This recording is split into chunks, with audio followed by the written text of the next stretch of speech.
Em meados do século XX, em plena Guerra Fria, cientistas soviéticos receberam uma missão secreta e ambiciosa: testar os limites da mente humana.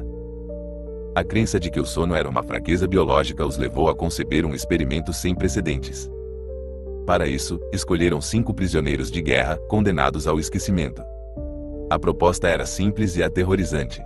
Eles seriam mantidos acordados por 30 dias com um gás experimental, capaz de inibir o sono. A teoria era que a privação prolongada do descanso poderia levar a descobertas revolucionárias sobre resistência mental e controle psicológico. Os sujeitos foram trancados em uma câmara hermeticamente fechada, sem janelas para o mundo exterior.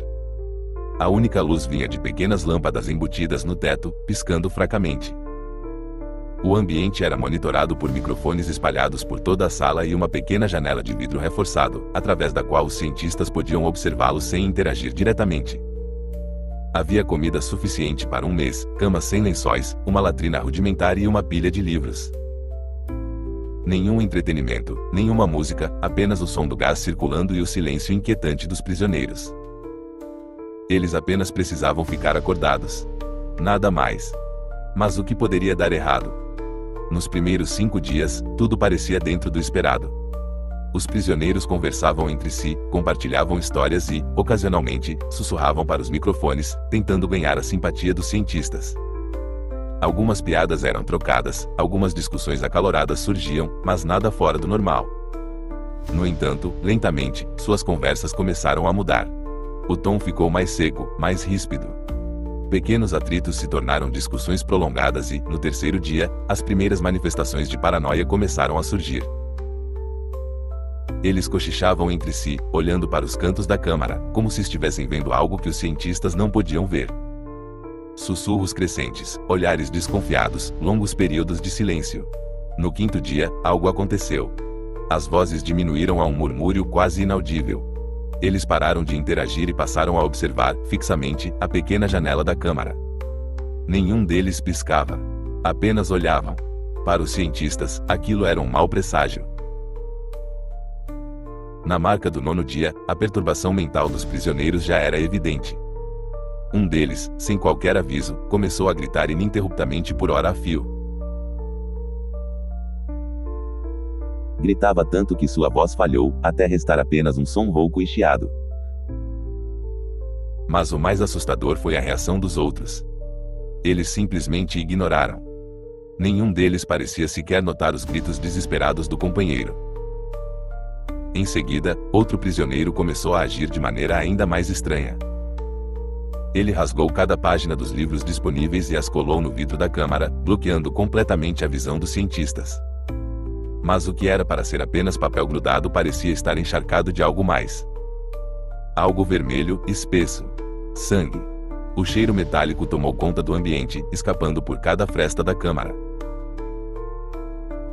Quando tentaram se comunicar pelo microfone, receberam apenas um ruído abafado em resposta.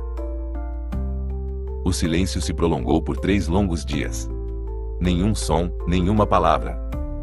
Apenas um ruído ocasional de algo sendo arrastado dentro da câmara. Os cientistas se entreolhavam, sem saber o que fazer. A experiência estava fugindo do controle, mas ninguém queria ser o primeiro a admitir. No 14º dia, tomaram uma decisão: desligariam o fornecimento do gás e observariam a reação dos prisioneiros.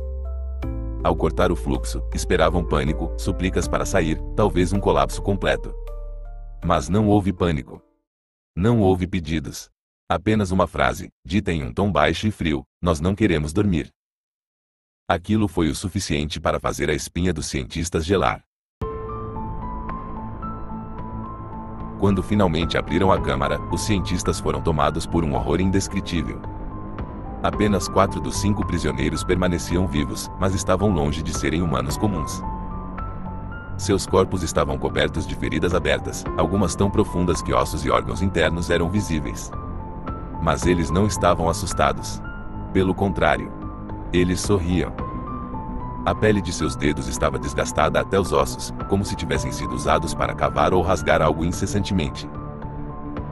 Os olhos fundos, injetados de sangue, fixavam os cientistas com uma intensidade perturbadora. Seus sorrisos não eram naturais. Eram largos demais, como se os músculos faciais estivessem travados nessa expressão sinistra. E então veio o choque final. Os cientistas perceberam que as feridas não eram fruto de uma luta. Eles haviam feito aquilo a si mesmos. Os cientistas tentaram intervir. Médicos foram chamados para sedar os prisioneiros e tentar tratar seus ferimentos, mas qualquer tentativa de toque resultava em violência. Eles resistiam com força sobre-humana, como se cada músculo de seus corpos estivesse agindo por instinto puro. Um deles, antes de ser finalmente contido, murmurou para um dos pesquisadores: "Vocês não entendem. Nós somos aquilo que sempre esteve escondido dentro de vocês. Aquilo que vocês tentam esquecer. Somos a fome que nunca dorme." Um silêncio tomou conta do ambiente. Os cientistas se entreolharam, sem saber como reagir. Aquilo que tinham testemunhado não era apenas um caso de privação de sono. Era algo mais. Algo que desafia a compreensão humana. A experiência foi considerada um fracasso absoluto. Todos os registros foram destruídos e qualquer menção ao experimento foi apagada da história oficial.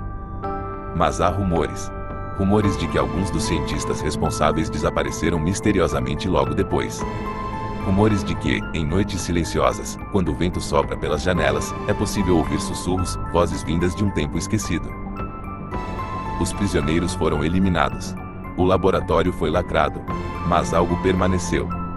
Alguns cientistas sobreviventes juram que, nas madrugadas mais escuras, sentem algo os observando no canto do quarto. Que, ao fechar os olhos, ouvem aquela mesma voz sussurrando baixinho, bem próximo de seus ouvidos. E, algumas noites, acordam sem fôlego, com a sensação de que algo estava ali. Apenas esperando. Esperando que eles dormissem novamente. Se você gostou dessa história e quer mais conteúdos assim, não se esqueça de curtir, comentar e se inscrever. Isso ajuda muito a trazer mais histórias sombrias e misteriosas para você.